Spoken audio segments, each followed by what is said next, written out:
Ko eke te kapahaka o Ngāti Whakaue ki te ngongo tahatanga o te matatini o te kāhui maunga 2025. I nā te rakaraka, i nā te remurere, i nā te rāpoitanga o te ngākau nui ki te kaupapa o te ahurea Māori o te toi rehia. I pōhiri tia rātou ki tō rātou ūkai pōki o hine mutu i Rotorua Inanahi. A i reira te kotahitanga o Ngāti Whakaue e noho ana i roto i te awenga o te whakaihu wakatanga.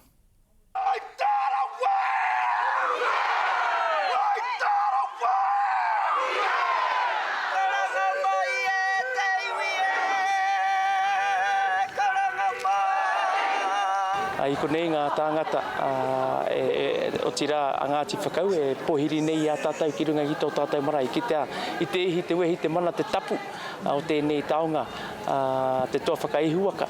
Ka kite i te tini maki o ngā tāngata pangapanga o katoa tō tātou marae te papai uru i tēnei rei te tangata o Ngāti Whakaue. Kei te rongo tonua hau ki ngā kupu a tōku kuia, nānei ki mai, kaore te kumara e kōrero mō tōna nei reka.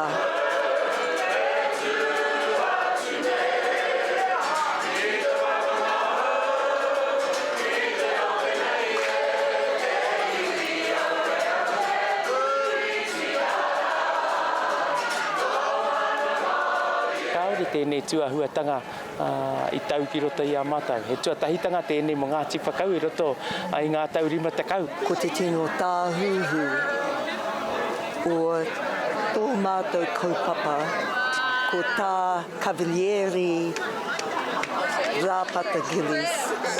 Tātahi me mihi ki tō tātou kraua nāna i arataki nei a tātou i roto i ngā mara mai ona ko tahake. Tēnei kraua, ka haere mai ki ia o ngā whakaharata.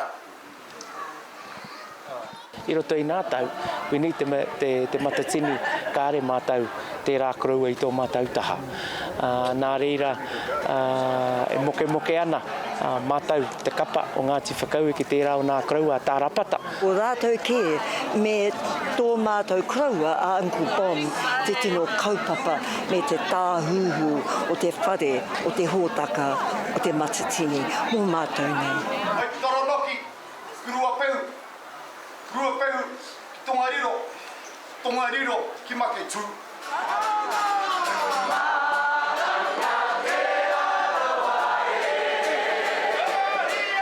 Ari anō nei ko tātou kraua, ko tātou kuia o nāia nei, e me mai ana me noho humārie, me noho puku ai tēnei tuahuatanga o te wikitoria o te toa.